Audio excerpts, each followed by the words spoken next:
Let's begin. But first, don't forget to like, share, and subscribe to The Broken Truth. Isabella doubled over as another contraction gripped her, sharp and unrelenting, the pain radiating through her back and abdomen like waves crashing over her. The clock on the wall glowed 3 a.m., casting a cold, artificial light across the marble floors and polished surfaces of their luxurious apartment.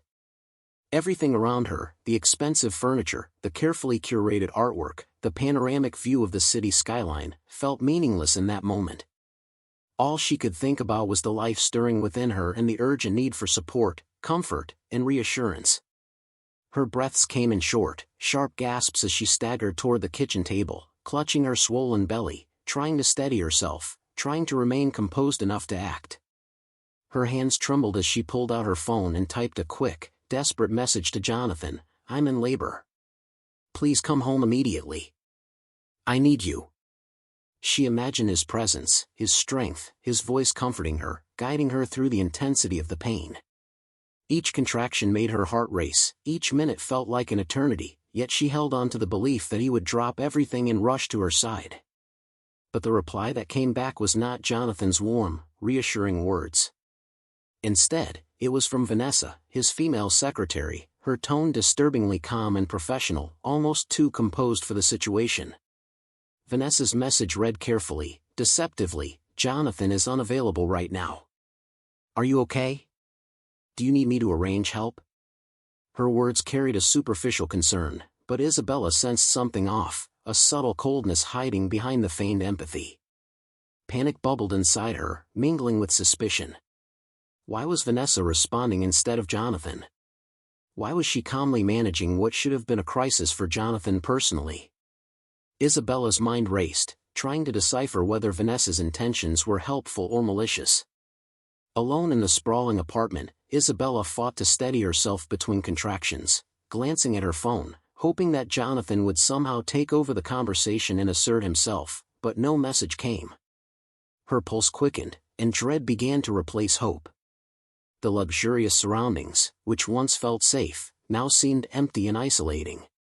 The city outside was asleep, oblivious to her struggle, and she realized with a sinking feeling that she might be on her own. As Vanessa's evasive tone lingered on the screen, Isabella sensed that this night would not be straightforward, that the people she should be able to trust most might betray her in the most critical moment. Vanessa's fingers hovered over her phone, a slow, deliberate smile curling on her lips as she read Isabella's desperate text. She had been expecting something like this, a moment of crisis, a chance to step into a position of subtle control. To Vanessa, the message was not a call for help, it was an opportunity to manipulate, to insert herself between Isabella and Jonathan, and to assert influence in a way no one else could perceive. Her eyes gleamed with a mixture of amusement and calculated intent as she formulated her response, carefully crafting every word to maintain the illusion that she was merely a helpful intermediary. She typed quickly, her tone measured and deceptively gentle. "Jonathan is unavailable right now. I'll make sure someone is on the way. Are you managing okay?" To Isabella, it read like concern, like someone stepping in to support her in a time of vulnerability. In reality, Vanessa's intentions were far from altruistic.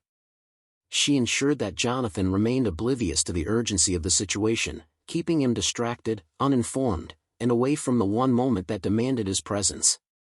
Each word she sent was calculated to delay, to control, to manipulate the flow of information to her advantage. Meanwhile, Isabella's heart raced as she read Vanessa's replies, her relief mingled with unease. The words were polite, supportive, but they rang hollow against the reality of her isolation. Panic threatened to overtake her as she realized that the person she believed could relay her plea, who should have been the bridge to her husband, was instead subtly controlling the situation. She felt vulnerable, exposed, and deeply betrayed, the emotional weight of abandonment pressing down as heavily as the labor pains themselves. Vanessa's growing influence over the communication between Isabella and Jonathan was undeniable. With every carefully worded message, she positioned herself as the gatekeeper, the one who decided what Jonathan knew and when he knew it. Isabella, completely unaware of the extent of Vanessa's manipulation, struggled to maintain composure, her fear and frustration mounting with each passing minute. The balance of power had shifted quietly, invisibly, and the consequences of that shift were about to unfold in ways Isabella could not yet predict, leaving her trapped between labor, isolation, and the insidious interference of someone she had no reason to suspect. The pain hit Isabella in sharp, relentless waves, each contraction stealing her breath and making her knees buckle against the cold marble floor. She pressed a trembling hand to her swollen belly, feeling the life inside her stir and twist with every surge of agony. Her face contorted, sweat beading along her temples, as she struggled to remain composed, reminding herself that panic would serve no one, not her baby. She gritted her teeth and focused on slow, measured breaths, but the sharp pangs returned before she could find any semblance of relief. Her fingers shook as she tried again to reach Jonathan, typing a hurried, desperate message, "I need you now. Please, call me immediately. It's serious." The screen showed the dreaded words, delivered, but no response. Her heart pounded as she tried his calls, her voice breaking as she pleaded for him to answer. The silence was suffocating, the emptiness around her apartment magnifying her vulnerability. She felt as if the luxurious space that had once been her sanctuary had transformed into a cage, echoing every fearful thought. Isabella's mind raced as she considered calling a neighbor or the hospital directly. Her fingers hovered over the phone, second-guessing each action, worried that any delay might put her baby in danger. The isolation weighed heavily on her, pressing down like an invisible hand, while fear clawed at her chest. Every minute felt like an eternity, and with every pang of pain, her anxiety surged. She could not shake the feeling that something was wrong, that Jonathan's absence was not simply bad timing. A creeping suspicion formed as she reread Vanessa's messages, noticing their unnatural calmness, the overly polished concern, the way responses came quickly yet offered little substance. The secretary's words, once reassuring, now felt hollow, almost rehearsed.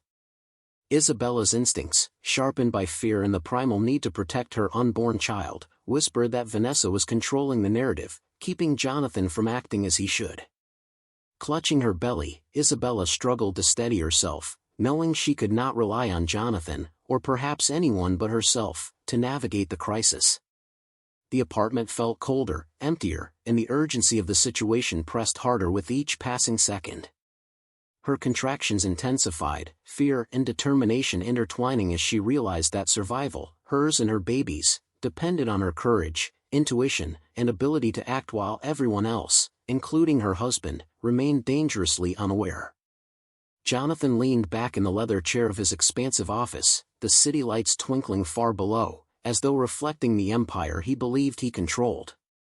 His eyes skimmed the latest reports, charts, and market analyses, each one feeding the illusion of power he so desperately clung to. Around him, the room was a temple of excess, gold-trimmed fixtures, abstract paintings that cost more than most people earned in a year, and a desk cluttered with contracts and gadgets that screamed wealth and influence. Yet, amidst the luxury, there was a glaring absence, a sense of human responsibility, a recognition of the life he had helped create and now neglected. Jonathan's mind wandered, not toward his heavily pregnant wife, but toward Lena, the woman seated across from him, laughing lightly at his jokes. He reveled in her attention, indulged in the warmth of her gaze, and allowed himself to imagine a night unburdened by responsibility, filled only with pleasure and admiration. Isabella, in his mind, had become a peripheral figure, a duty, an obligation, a name on a birth certificate rather than the woman enduring the greatest moment of her life. He was arrogant, confident in his ability to control everything, blind to consequences that were already quietly unfolding beyond the walls of his office. He glanced at his phone intermittently, seeing notifications he ignored, a message from Isabella, then a response from Vanessa. He barely registered them, dismissing the messages as trivial or routine. Each ping, each vibration, was a reminder of urgency he refused to feel, of responsibilities he refused to acknowledge. His indulgence, his self-assured detachment, placed him in stark contrast to the struggle unfolding miles away. Isabella was writhing in pain, fighting to breathe through contractions, balancing fear and strength, while he sipped expensive wine, laughed, and plotted trivial business maneuvers. The reader, acutely aware of the impending crisis, feels the tension heighten. Every luxurious detail surrounding Jonathan underscores his ignorance. The disparity between his indulgence and Isabella's suffering grows more pronounced, building suspense like a storm approaching on the horizon.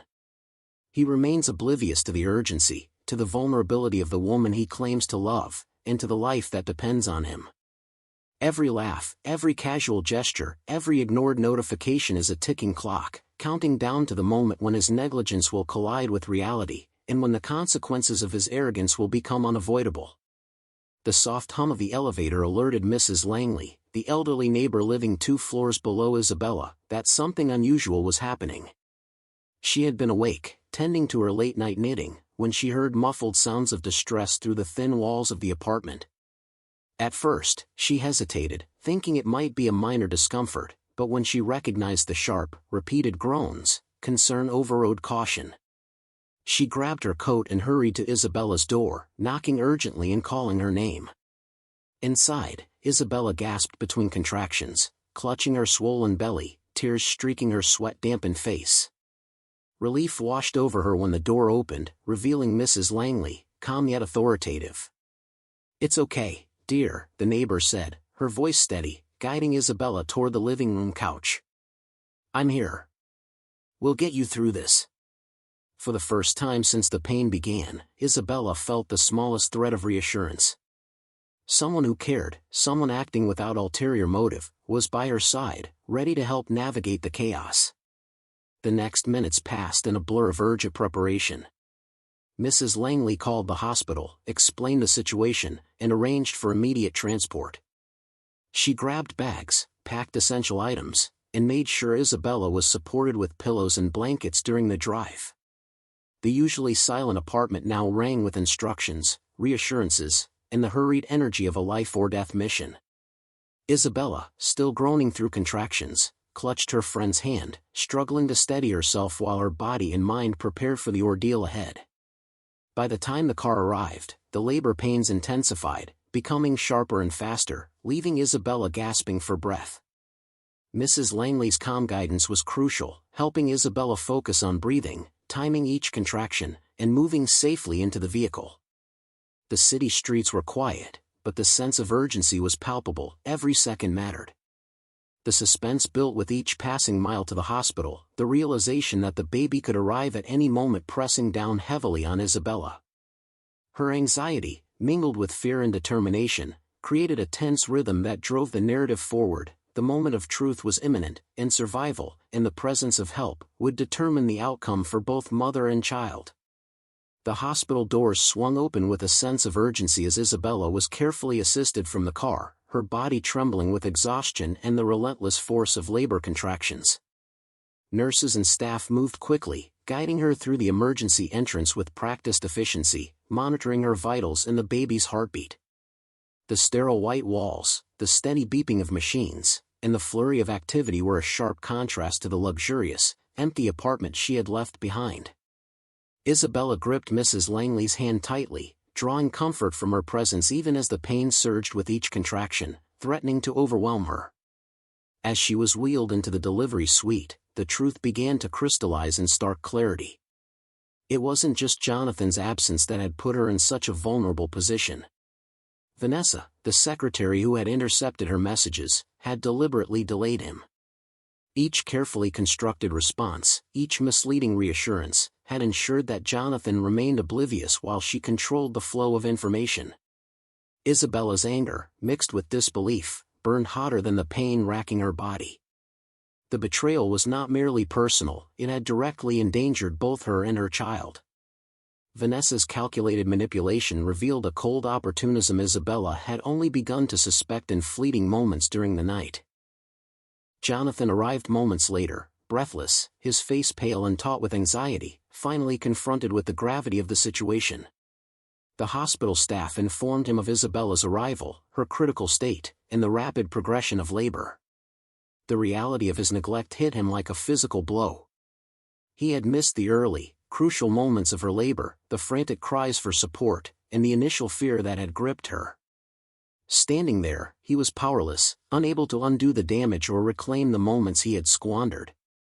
His eyes darted between Isabella and the attending nurses, pleading silently, guilt radiating from every line of his face. Isabella, in the midst of pain and fear, felt the full weight of abandonment. Her body was racked with contractions, yet her mind seethed with the awareness that Jonathan's inattention had left her almost entirely alone.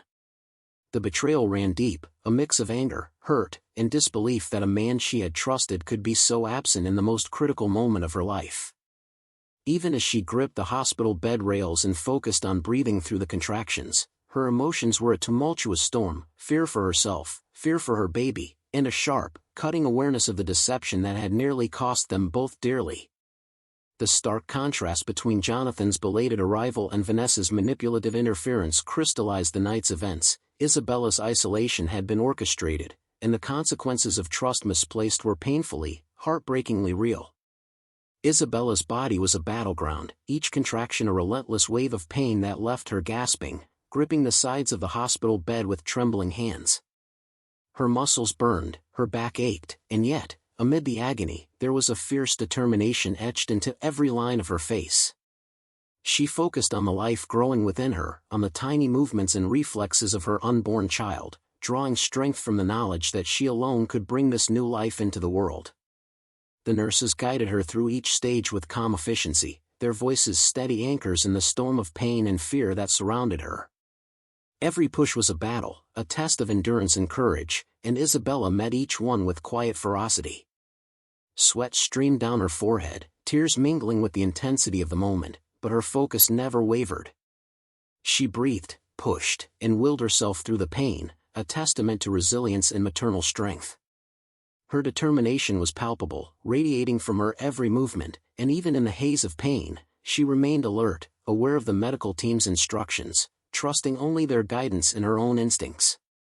Jonathan arrived during the final stages, rushing into the delivery room with panic etched across his face. His eyes widened as he took in the scene: Isabella, exhausted but steadfast, surrounded by medical professionals who had long since taken over every aspect of her care. His hands twitched, searching for a role he no longer had, a moment he had missed entirely. The reality of his neglect hit him like a physical blow. He had abandoned her in the most critical hours, leaving her to rely on strangers and chance instead of his presence and support. Guilt and shame flooded him, but there was nothing he could do to undo what had already transpired. As the baby emerged, crying and wailing with a healthy vigor that contrasted starkly with the tension of the past hours, Isabella's strength shone brighter than ever. She held her newborn to her chest, relief and pride washing over her, the pain momentarily forgotten in the triumph of life. Vanessa, who had orchestrated her interference from afar, found her influence evaporating. Medical staff, focused entirely on Isabella and her child, paid her no attention, and her role in manipulating the crisis became increasingly transparent.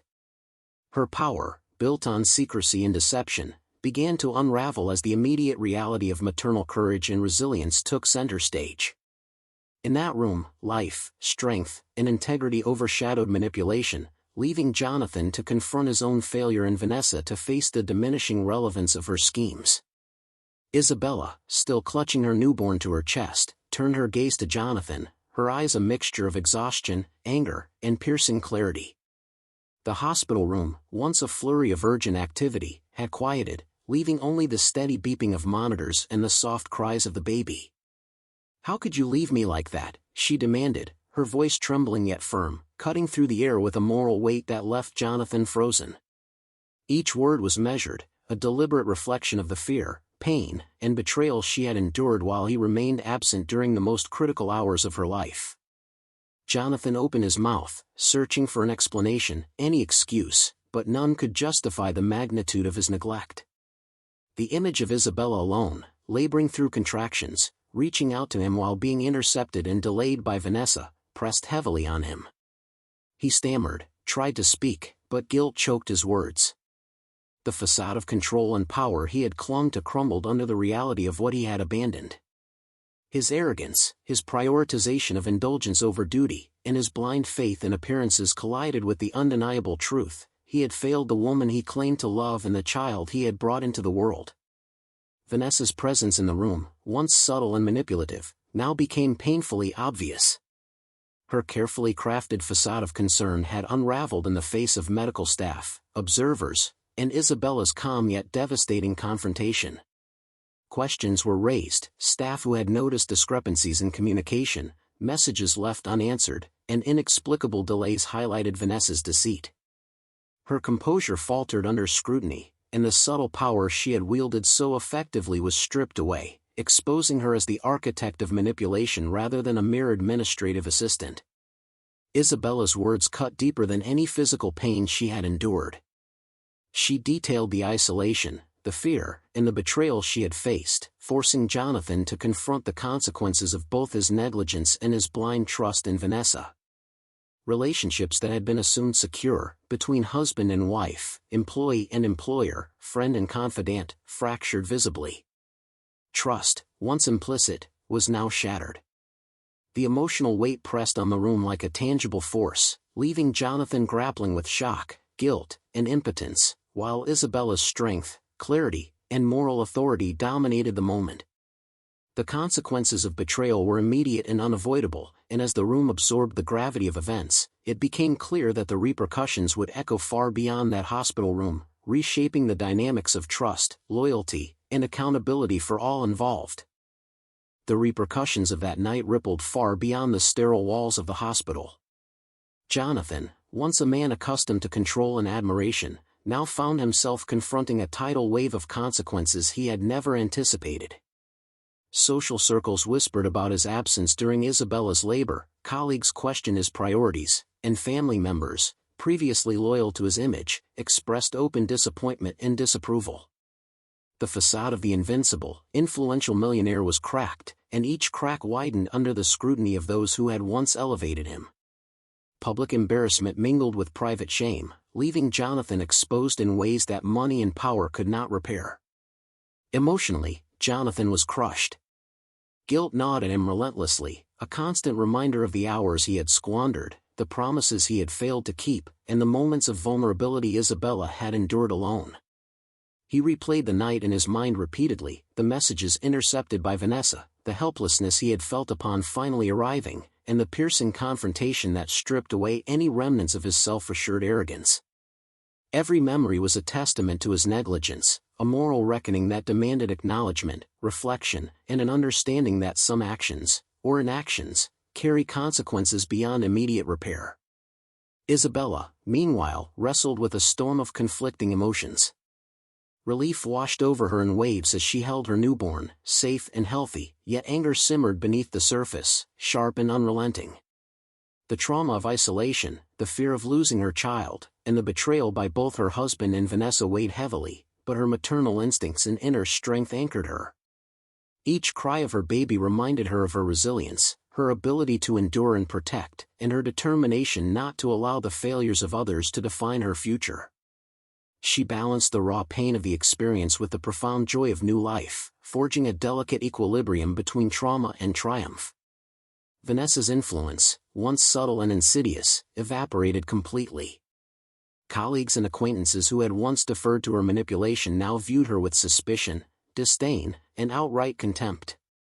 Her credibility was destroyed, her respect lost, and her ambitions thwarted as the true scope of her deceit became widely known. The events of the night crystallized themes of betrayal, accountability, and moral reckoning. Actions and choices carry weight, and attempts to manipulate, control, or abandon responsibility ultimately invite exposure. Jonathan faced the harsh reality of what it meant to neglect loyalty and trust. Isabella embodied the power of courage and resilience, and Vanessa's downfall served as a reminder that deception cannot endure in the light of truth. If you enjoyed this, don't forget to like, share, and subscribe to The Broken Truth.